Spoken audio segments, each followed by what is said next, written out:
when last I left you, we made a bunch of shapes and we put them all on the page, and I showed you how colors work and how lines work and how the toolbox work, and I gave you some shortcuts.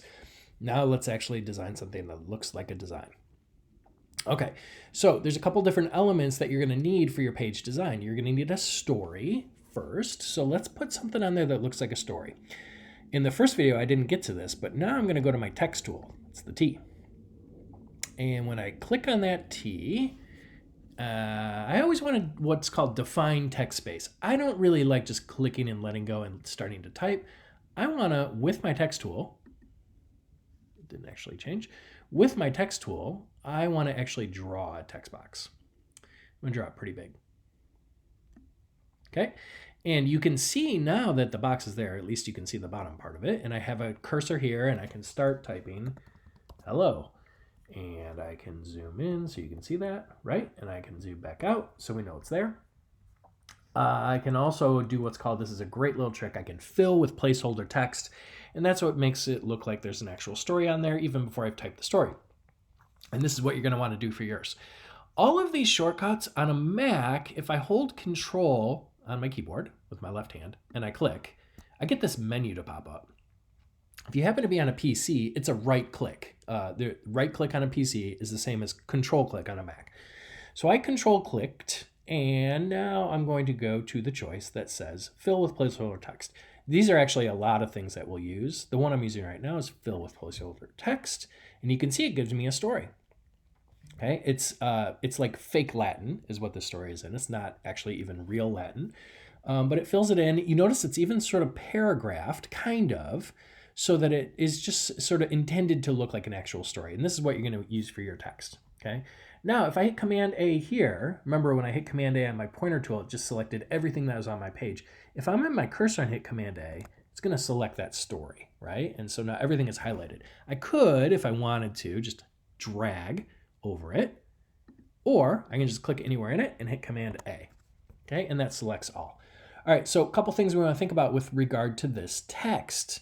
A lot of these choices are up here. So if I didn't want Minion Pro, let's say my body copy, Viking uses a font called Avenir. So just for simplicity's sake, let's do that. You can see it has a big family, right, of different font choices. I'm going to do Avenir Book.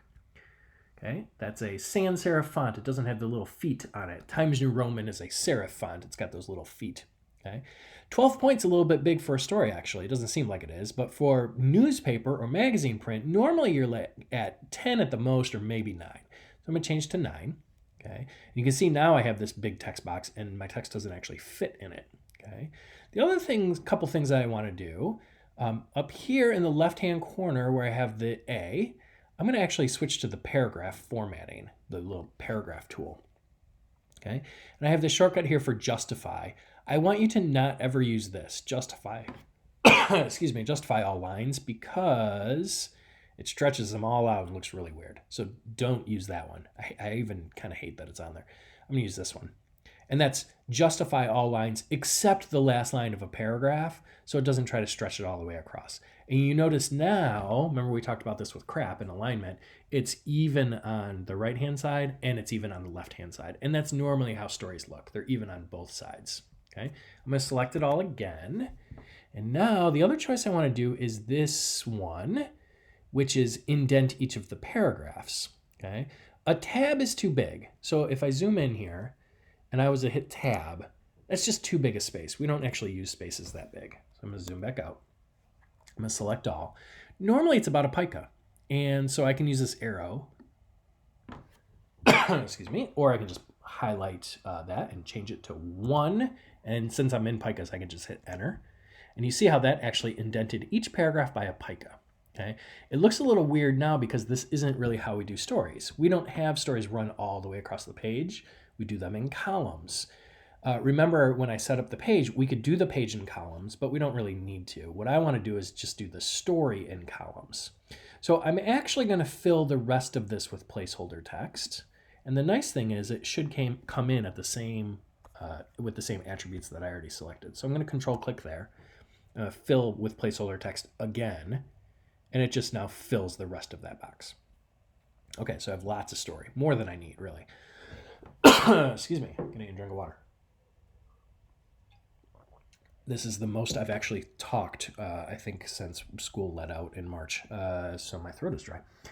Okay, so now I'm going to put this into columns.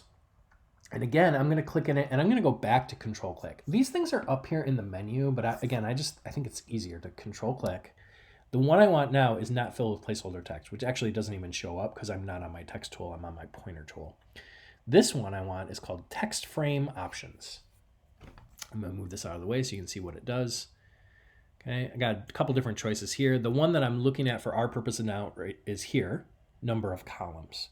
And I'm actually going to make this 3. So I'm just going to bump it up, 2, 3. I can preview if you want to see it. It's going to look like that. Now click OK. And now it's starting to actually look like an actual newspaper magazine story. You see how the columns are not even at the bottom. So I'm going to show you a couple things with regard to the column edges. This dot here, I can squish it up. And that'll make it even, but notice now I've got this little red plus here. And the red plus means that I have more story that's not showing up. It's a little warning that the computer gives you. What I don't really want to do is click and let go on that red plus, and now I get this. And so when I drop that somewhere, now I'm super, like it's gonna still link together, but it's gonna be in 2 different boxes. I don't really want that. So I'm gonna undo what I just did. I get back to, this point. And now, if you ever reach this point where you've got what's called a loaded text icon, and the next time I put it down, it's going to plop on the page. If I don't want it, I can just click on my pointer tool, and it'll go back to where the red plus is. Okay, so that doesn't work. I mean, this is a fake story, so it doesn't really matter for our purposes. But if this were a real story, I'd have to actually have it fit. So I need to just kind of adjust this until I get closer. Now you notice it's 2 lines short. If this was a reporter of mine and I said, hey, these paragraphs are a little long, let's just put in a couple more spaces in the paragraphs. About 1 there, and 1 up there, and that didn't do it yet. There we go. Now we have 3 even lines of text. It doesn't really matter, again, at this point. I'm just kind of showing you this for the effect. But it doesn't matter because we're going to add other stuff to this anyway. Okay. All right, so I have a story.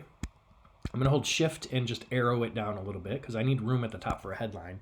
And I want to put the headline in a separate text box, not in the same text box. So I'm going to go back to my text tool. I'm going to highlight across the whole top. And for our purposes, you're going to come up with a headline for your story because it's going to be about something. A great headline. Ironically, that is not a great headline. All right, here's a cool shortcut. I'm going to hit Command A to select it. And then I can go up here. Remember, I'm on my paragraph. I can switch back to my A tool. There's my 12-point Minion Pro. I can just bump this up here. Also, a shortcut that I love and I use all the time is Shift Command with my left hand, Shift Command with my left, and then the greater than arrow, which just bumps it up by 2 point sizes. Each time I hit it, it goes 2 point sizes. And I can, too big, perfect fit. Okay. All right, got a headline, I got a story. Okay, I also need what's called a deck. Okay, so I'm actually going to just copy paste the great headline, and then I'm going to say deck. You're going to write one, and then I'm going to copy that and paste it. Command C, Command V a few times, and I'm just doing this kind of the quick way. It's kind of annoying that it's over the top of that. And then this Shift Command less than arrow, I want it to be smaller. Really should fit on kind of 2 lines like that. Then I'm going to put that where that goes. The deck, the purpose of the deck is to give people a little more information about what the story is all about. Okay, headline, deck. Let's move this down, it's too big. Okay, then I'm going to put a picture on here. Okay, remember, I can use my frame tool, and I'm going to text wrap it. For now, I'm going to put a picture here. And I'm just going to fill it just so we can see it. And then I'm going to place a photo in there. And then I'm going to text wrap it, right? Because right now there's text underneath here. Okay. So to do that, I'm going to go to File, Place. You can drag and drop. If you find, and you're just going to find your pictures online or use a picture that you have. It doesn't matter to me. But I always go to File, Place because I'm old school. This folder of pictures of our dog. Look at how adorable that is. I'm going to find the picture I want, right? There's a whole bunch of pictures. Oh, that's not a dog. That's my cat. And that's my kids. This is the one I'm going to use. I'm going to hit open. It's going to plop it in that box. Now you notice it's way too big, right? So, excuse me, in order to get it to fit, I have to do some sizing things here.